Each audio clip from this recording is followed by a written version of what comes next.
नमस्कार दोस्तों, stock owners channel पे आप सभी का एक बार फिर से स्वागत करता हूँ। तो दोस्तों हम लोग आज ले चुके आए हैं एक ज़बरदस्त कंपनी के बारे में और इसकी आईपीओ मार्केट में अभी खुल चुका है और आप लोग इसको सब्सक्राइब कर सकते हो आज से ही दोस्तों, ठीक है।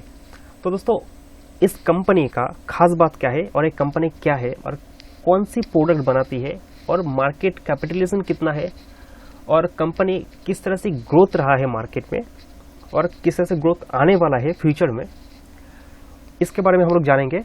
और बाकी एक कंपनी क्या इन्वेस्टर को पैसा कमा के दे सकता है, ये हम लोग जानने वाले हैं। तो हम लोग तो देख चुके होंगे कौन सी कंपनी के बारे में मैं बात करने वाला हूँ, ठीक है। तो इसके छुपाने वाले कोई बात नहीं है। तो दोस्तों ये आ चुका है दोस्तों बीकाजी फूड्स का आईपीओ, ठीक है। और ये ब्रांड अभी बहुत ही बच्चा भी जान चुका होगा ये ब्रांड क्या है, एक कौन सी प्रोडक्ट के ऊपर डील करता है। अगर एक बच्चा के ऊपर बोलोगे ना कि बेटा बीकाजी का क्या खाना पसंद है, तो वो यही बोलेगा भुजिया या फिर और भी कुछ होगा, नमकीन होगा वगैरह होगा जो इसका फेमस है, ठीक है। तो ये कंपनी इस तरह के प्रोडक्ट यहाँ पर बनाती है और इसके बारे में मैं बहुत कुछ बोलने वाला नहीं हूँ क्योंकि आप लोग सभी जानते होंगे कि कंपनी क्या बनाती है, कंपनी काम क्या करता है।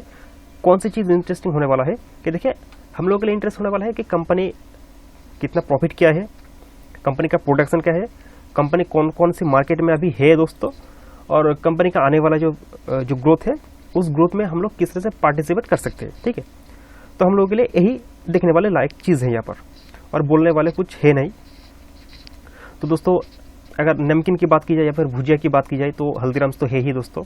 हल्दीराम्स भी एक बहुत बड़ी लीडिंग कंपनी है। और दोस्तों ये जो बीकाजी फूड्स है ना, ये है दोस्तों सिंपली आपको अगर मैं बताऊं तो ये पैकेजिंग फूड्स के अंदर आता है, मतलब एफएमसीजी अंडर की आता है, एफएमसीजी की सेक्टर में ही आता है, लेकिन उसका ही एक सब कैटेगरी सेक्टर है पैकेजिंग फूड सेक्टर, जो कि हल्दीराम्स है इसका सबसे बड़ा कंपटीटर।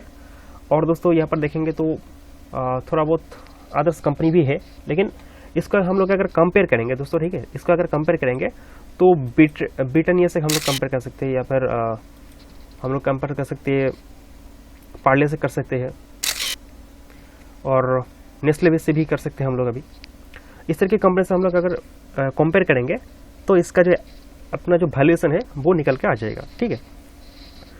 तो सिंपल अगर मैं बताऊं आप लोगों को तो ये क्या काम करता है, चाय और कॉफ़ी पीने के वक्त जो स्नैक्स लगता है ये उस सेगमेंट में काम करता है दोस्तों। और बीकाजी के बारे में और कुछ बताने की ज़रूरत है क्या? नहीं है दोस्तों, ठीक है। अगर आप लोग फिर भी मैं थोड़ा बहुत बता देता हूँ आप लोगों को जो कुछ चीज़ें देखना हम लोगों को ज़रूरी है आईपीओ पे इन्वेस्ट करने से पहले। तो देखिए ये है कंपनी का इंडिया का लार्जेस्ट एक ब्रांड है दोस्तों, ठीक है। और इसको अगर देखेंगे तो ये ब्रांड है दोस्तों स्नैक्स की कैटेगरी में ये 3rd नंबर पे आता है, ठीक है। और इसका जो भुजिया है, इसका जो भुजिया, सिर्फ भुजिया को ही अगर एनुअली अगर देखा जाए तो एनुअली 29,380 टन्स भुजिया बनाता है दोस्तों। तो यार बहुत ही बढ़िया, ठीक है। यहाँ पर बोल रहा है कि this company manufacture variation products including bhujia, namkeen, packet sweets and पापड़, ठीक है। तो कंपनी इस तरह की प्रोडक्ट यहाँ पर बनाता है। और इस कंपनी का जो अगर बात की जाए तो इस कंपनी का जो रतन अग्रवाल का कंपनी है, भाई रतन अग्रवाल, ठीक है। और इसको अगर देखा जाए तो कुछ हाईलाइट में करता हूँ, आपको दिखाई देता हूँ। तो 23 स्टेट में ये काम करता है। तो देखिए अगर 23 स्टेट में अगर मैं बताऊँ दोस्तों तो इसका सबसे ज़्यादा अगर रेवेन्यू आता है जो इसमें नहीं है, तो सबसे ज़्यादा रेवेन्यू आता है राजस्थान से आता है, असम से आता है और बिहार से आता है, ठीक है। इस जगह पे मतलब यहाँ पर अगर बोलूँगा मैं तो 75% इसका जो बिज़नेस है इंडिया का बिज़नेस वो इस तरह से आता है। और यहाँ पर कुछ बता देने की कोशिश कर रहा हूँ मैं। यहाँ पर देखिए 6 प्लांट है उसका, ठीक है, मतलब मैन्युफैक्चरिंग हब जो बोलता है ना, प्लांट एकदम। तो वो क्या करता है कि वो खुद का भी प्रोडक्ट बनाता है, ठीक है। 6 प्लांट है उनके, तो वो उसमें खुद का भी प्रोडक्ट बनाते हैं और दूसरा का भी प्रोडक्ट वो मैनेज करते हैं। मतलब अगर अननोन जो ब्रांड है उसका भी प्रोडक्ट को बनाकर देता है, ठीक है, उसको भी साफ करता है कंपनी। तो इसमें बहुत ही बढ़िया एक शानदार सी बात है कि कंपनी पे खुद भी बिजनेस कर रहा है और दूसरों को भी बिजनेस दे रहा है करके। तो यहाँ पर एक बात है, तो सिंपली इसको मैं हम लोग बाद में देखेंगे।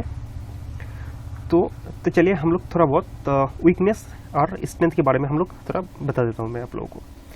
तो सिंपल अगर देखेंगे तो वीकनेस और स्ट्रेंथ के बारे में अगर मैं बताऊँ तो देखिए, तो वीकनेस स्ट्रेंथ के बारे में क्या बताऊँ, तो ये है दोस्तों एक बहुत ही बड़ा ब्रांड है पैन इंडिया में, ठीक है, बहुत ही बड़ा एक ब्रांड है। और इसका जो नेटवर्किंग की बात की जाए तो देखिए, एक कंपनी अगर कुछ प्रोडक्ट बनाता है तो उसको बेचना आना चाहिए, ठीक है। तो ये जो कंपनी प्रोडक्ट जो बनाता है उसका डिस्ट्रीब्यूटर के थ्रू माल आता है दोस्तों। और अगर अपने देखे भी होंगे, अगर कोई भी अगर सुपर मॉल पे चले जाए या फिर कोई भी दुकान पे चले जाए तो बीकाजी का फूड्स आप लोगों को दिखता ही होगा, ठीक है। चाय में या फिर बोलिए, या फिर कुछ घर में कोई मेहमान आए हैं या फिर कुछ भी ओकेजन्स में दोस्तों, ये भुजिया वगैरह ये सब अभी कॉमन हो गया है, ठीक है। ये पैकेजिंग फूड्स अभी कॉमन हो गया है। और अगर आप लोग देखे होंगे, अगर किसी मीटिंग में अगर जाते हो आप लोग, तो उसमें अगर कुछ खाना वगैरह देता है आप लोगों को, कुछ स्नैक्स वगैरह देता है, तो उसमें भुजिया या फिर नमकीन वगैरह कुछ ना कुछ रहता ही है, ठीक है। वो बीकाजी का हो गया या फिर हल्दीराम का हो गया, कुछ ना कुछ रहता ही है। तो उसी के हिसाब से अगर देखा जाए तो इसमें बहुत ही बढ़िया अपॉर्चुनिटी है दोस्तों मार्केट में कि हम लोग इन्वेस्टमेंट कर सकते हैं इसमें, ठीक है। तो एक बहुत ही ज़्यादा स्ट्रेंथ यहाँ पर आ चुका है। तो देखिए यहाँ पर बोल रहा है कि 38 सुपर डिस्ट्रीब्यूटर है और इसका जो डायरेक्ट डिस्ट्रीब्यूटर है वो 416 डिस्ट्रीब्यूटर है जो डायरेक्टली काम करता है। और जो इनडायरेक्टली डिस्ट्रीब्यूटर है वो कितना है, 1644, मतलब 1644 डिस्ट्रीब्यूटर है जो इनडायरेक्टली उसके साथ ही जुड़ा हुआ है और मार्केट में बिजनेस करता है।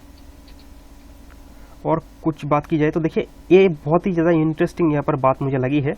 तो आप लोग यहाँ पर देखिए, मैं थोड़ा बहुत हाईलाइट करने की कोशिश कर रहा हूँ। यहाँ पर देखिए, कंपनी 35 कंट्रीज में एक्सपोर्ट भी करता है। मतलब कंपनी तो इंडिया में मैन्युफैक्चरिंग करता ही है, इंडिया में तो काम करता ही है, इंडिया में तो मार्केट है ही है, मार्केट में बिजनेस करता भी है। एक काम क्या करता है, बाहर भी एक्सपोर्ट करता है। मतलब 35 कंट्रीज में ये एक्सपोर्ट करते हैं, जो इसमें आता है नॉर्दर्न अमेरिका आता है, यूरोप आता है, मिडिल ईस्ट एशिया आता है, अफ्रीका आता है एंड एशिया, ठीक है दोस्तों। ये बहुत ही ज़्यादा बढ़िया कंपनी यहाँ पर बोल रहा है कि दोस्तों 9000 टन, मतलब 9000 टन सिर्फ पापड़ बनाता है। देखिए, पापड़ वो भी मशीन में नहीं दोस्तों। देखिए यहाँ पर क्या है कि manufacture of handmade papad with an annually production 9000 ton.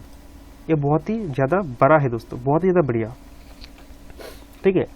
तो ये हो गया दोस्तों स्ट्रेंथ की बात। तो वीकनेस की बात की जाए तो वीकनेस की बात की जाए यहाँ पर, तो देखिए अभी यही एक वीकनेस मुझे लग रहा है कि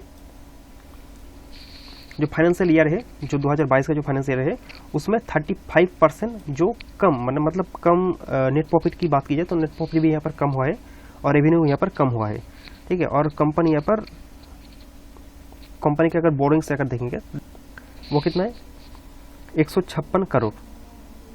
तो कोई बात नहीं दोस्तों, 156 करोड़ अगर देखेंगे तो यहाँ पर मैं दिखाई दूँ आप लोगों को फाइनेंशियल कुछ देखिए।